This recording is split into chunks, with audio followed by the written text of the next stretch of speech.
In my decades of medical practice, I have sat across from thousands of women who have led industries, raised families, and navigated the complex social upheavals of the last half-century. Now, many are navigating the magnificent, complex, and often misunderstood years of their second spring, those vibrant decades of 60, 70, and beyond. We discuss the shifting tides of hormones, the intricacies of lubrication, and the mechanics of a body that is essentially changing its operating system. But there is one question that often lingers in the air, unvoiced until the very end of our session. It is whispered as a patient stands to leave, her hand resting on the door handle, her eyes avoiding mine. "Doctor, I need to know the truth. Is it possible that I'm doing this too much? What actually happens to my body and my mind? If I engage in self-pleasure every day, or even multiple times a day, am I breaking something? Am I using up my supplies of sensation, or will I pay for this later with some kind of physical decline?" There is a profound, suffocating weight of shame-based history attached to this inquiry. For centuries, the patriarchal structures of both society and early medicine spent an exhausted amount of energy attempting to pathologize female pleasure. We were told it would lead to everything from hysteria and moral decay to the physical withering of our internal organs. Even in the modern era, while we celebrate sexual liberation, the frequency of a mature woman's solo intimacy remains a subject shrouded in a peculiar kind of judgment. Today, we are going to set those archaic myths aside and look at the actual clinical data. We are going to explore the neurological dopamine loop, the physiological reality of postmenopausal tissue sensitivity, the historical hysteria legacy, and the psychological compass of desire. Whether you are exploring your body for the first time in decades or you have a robust twice-daily ritual, this guide is designed to provide you with the candor, medical clarity, and peer-like support you deserve. 1. The hysteria legacy, the ghosts in the exam room. To understand why we worry about too much, we must look at the dark history of medical gaslighting. In the late 19th and early 20th centuries, female hysteria was a catch-all diagnosis for any woman who displayed anxiety, irritability, or, heaven forbid, sexual desire. The cure, administered by doctors of that era, was pelvic massage to reach what was then called hysterical paroxysm. When the vibrator was invented in the 1880s, it was originally a medical tool, a heavy, coal-powered device designed to save doctors from the manual labor of these treatments. But a fascinating shift occurred. As soon as these devices became small enough for women to use in the privacy of their own homes, the medical narrative changed overnight. Suddenly, frequent self-pleasure was no longer a cure, it was a disease. It was seen as a threat to the family structure and a drain on the woman's delicate nervous system. We carry the ghosts of these doctors in our subconscious. When you ask if you are doing it too much, you are often asking, "Am I still a good woman?" As your physician, let me give you the answer now. Your pleasure is not a moral compass, it is a physiological function. Using your body for joy is no more a sin than using your lungs to breathe. 2. Defining. Too often, the clinical versus the subjective. The first thing I tell my patients, and the first thing I want you to internalize, is this: there is no magic number in the medical literature. Unlike a battery that drains with use, our capacity for sensation is more like a muscle that maintains its tone and responsiveness through consistent engagement. However, in medicine, we must distinguish between high-frequency health and compulsive interference. Too often is not defined by a number on a calendar. It is defined by functionality. In clinical sexual medicine, we utilize the 3 C's to determine if a behavior has crossed the line from healthy self-care into a territory that requires adjustment. The 3 C's of frequency assessment: compulsion. Do you feel a loss of agency? Is the act no longer about seeking a moment of radiant joy, but rather about escaping a mandatory itch of anxiety? If it feels like a chore or a fix rather than a choice, the frequency might be masking a deeper emotional need. Control. Could you stop if you wanted to?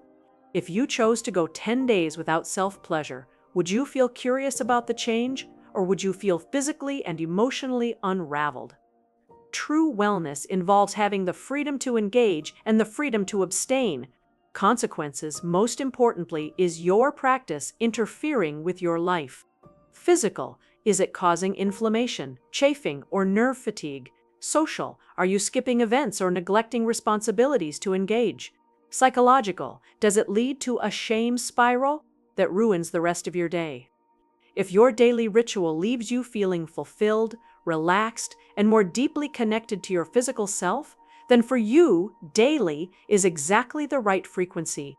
It is a vital part of your longevity regimen. 3. The neurological reality, dopamine, prolactin, and homeostasis. To understand the impact of high-frequency stimulation, we must look at the brain's reward and reinforcement system. Every time you reach a climax, your brain orchestrates a glorious, natural pharmacy, release of dopamine, oxytocin, endorphins, and prolactin. The dopamine rush and receptor down regulation. Dopamine is the anticipation chemical. It is what drives the search, the teasing, and the buildup. When you achieve orgasm, you get a massive dopamine spike. However, the brain is a master of homeostasis. It always seeks a state of internal balance. If the brain is flooded with high-intensity dopamine signals too frequently, especially through the use of high-powered, high-frequency vibrators, it begins to down-regulate its receptors. +2. Think of it like being in a very bright room. Your pupils constrict to protect your eyes. If you stay in that bright light constantly, your eyes lose the ability to see in the soft, nuanced shadows. In clinical terms, this is sensory desensitization. You might find that it takes progressively longer to reach an orgasm, or that the climax feels localized only in the genitals rather than a full-body, soul-shaking experience. The prolactin satiety signal immediately after orgasm, the brain releases prolactin. This is the satiety hormone. It tells your brain, we are done, we are safe, we are satisfied.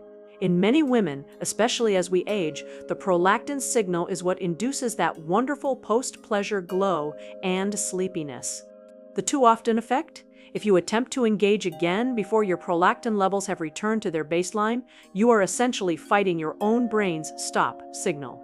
This is why marathon sessions can sometimes leave a woman feeling irritable rather than relaxed. 4. The physiological reality, tissue integrity, and GSM. For my patients in their 60s and 70s, the physical limit on frequency is often dictated by the health of the vulvovaginal tissues. As we navigate the postmenopausal landscape, the decline in systemic estrogen leads to genitourinary syndrome of menopause, GSM. The estrogen gap and microtrauma. Estrogen is the hormone that keeps our tissues plump, elastic, and crucially lubricated. Without it, the vaginal walls become thinner, atrophic, and the pH shifts. Microtrauma, frequent friction, even with lubrication, can cause microscopic tears in the thinned epithelium. While you may not see blood, you might experience a lingering stinging sensation, redness, or a heightened sensitivity to acidic soaps or even your own sweat. Vibratory numbing, the clitoris is a bundle of over 8,000 nerve endings. Constant high-intensity vibration can lead to vibratory desensitization, a temporary state where the nerves become numb or buzzing rather than pleasurable. It is like the feeling in your hand after using a lawnmower for an hour. It takes time for the nerves to quiet down. The use it or lose it. Benefit here is the positive side of frequency. Use it or lose it is a medical reality. Frequent but gentle stimulation forces blood flow, vasocongestion, into the pelvic tissues. This oxygenates the skin and helps maintain the plumpness of the labia and the health of the vaginal sponge. Dr. Lily's advice: if you are engaging frequently, you must use a high-quality, pH-balanced lubricant. Do not rely on natural moisture alone, as it can be inconsistent. Think of lubricant as anti-aging skincare for your most delicate parts. 5. Pelvic floor dynamics, the workout, balance. There is a persistent myth that too much masturbation will weaken the pelvic floor. Clinically, the opposite is usually true. An orgasm is essentially a series of involuntary contractions of the pubococcygeus PC muscles, hypertonic versus hypotonic muscles. The benefit. For women with a weak pelvic floor, hypotonic, the workout of an orgasm can actually help maintain muscle tone and improve bladder control. The risk. If you are tensing, your entire body clenching your jaw, holding your breath, and tightening your thighs to force an orgasm quickly, you can develop a pelvic floor that is hypertonic, too tight. This leads to pelvic pain, urgency, feelings, and ironically, less sensation, because the muscles are too fatigued to contract effectively. The lighthouse fix. To prevent hypertonicity, focus on diaphragmatic breathing throughout your practice. If you find yourself clenching your toes or jaw, stop, breathe, and relax those areas. An orgasm reached through relaxation is always more powerful than one reached through tension. 6. The psychological compass, escape versus escape. Engagement. As your doctor, I am often less concerned with your hand position and more concerned with your heart position. 1. Mara. Martani, morning, mora, marcanism.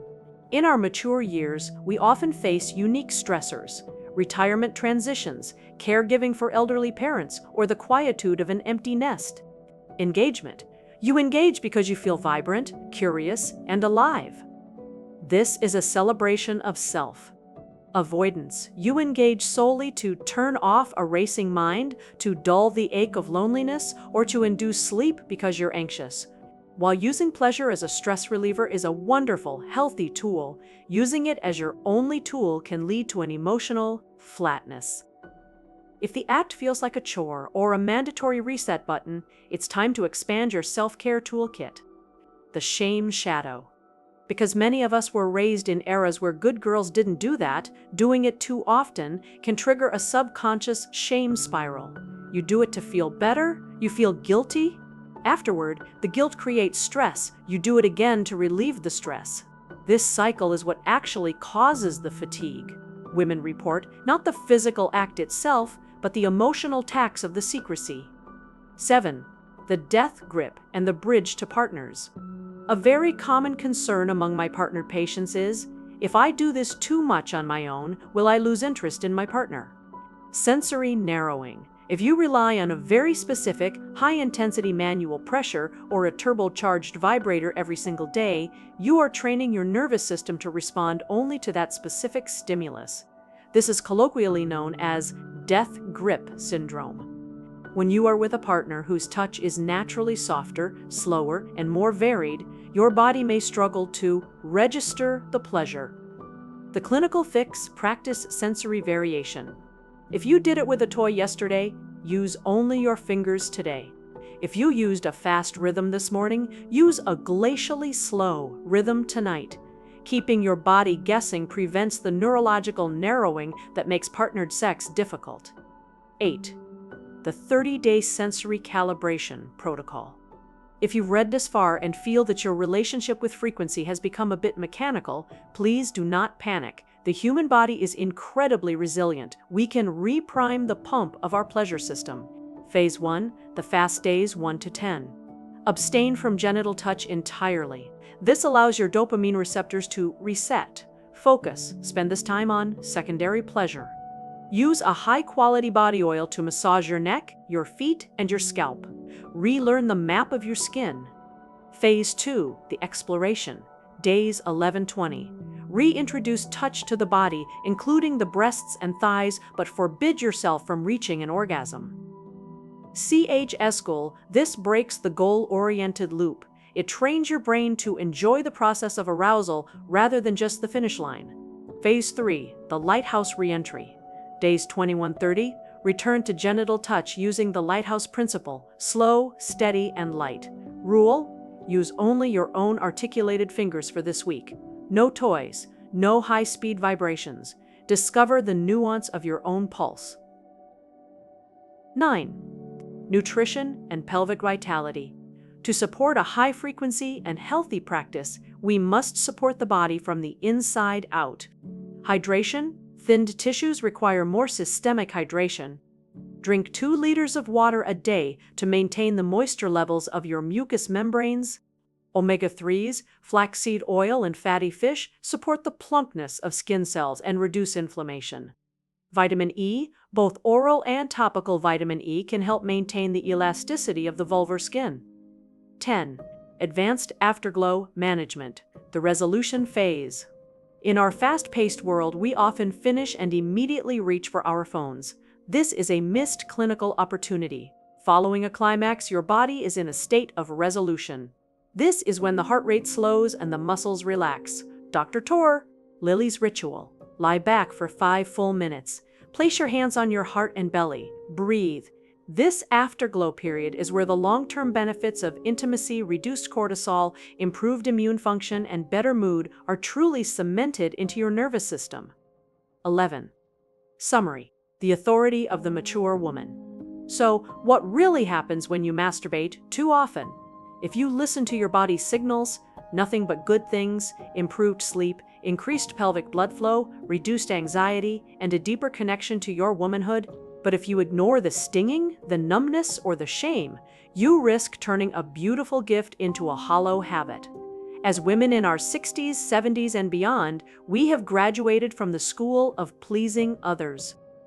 We are now in the master's level course of pleasing ourselves. If your body calls for a daily celebration, answer that call with the best lubricants, the most patient touch, and a heart that is entirely free of judgment.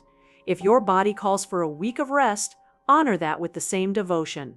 Intimacy is not a race to a finish line. It is a lifelong conversation with your own vitality. And sometimes, the most profound parts of a conversation are the pauses between the words. Thank you for trusting me with these whispered questions. If this presentation has lightened your heart or given you a new clinical perspective, please let me know. We are all here to learn, to grow, and to thrive together. Remember, your body is not a machine to be operated. It is a temple to be inhabited. Treat it with the reverence it deserves. Disclaimer: the information in this presentation is for educational and informational purposes only and is not intended as health or medical advice. It does not establish a doctor-patient relationship and is not a substitute for professional medical advice, diagnosis, or treatment. Always seek the advice of your physician or another qualified health provider with any questions regarding a medical condition. Never disregard professional medical advice or delay seeking it because of something you have learned here. If you experience persistent pain, irritation, or unusual symptoms, consult a healthcare professional immediately. Use of any information provided is solely at your own risk.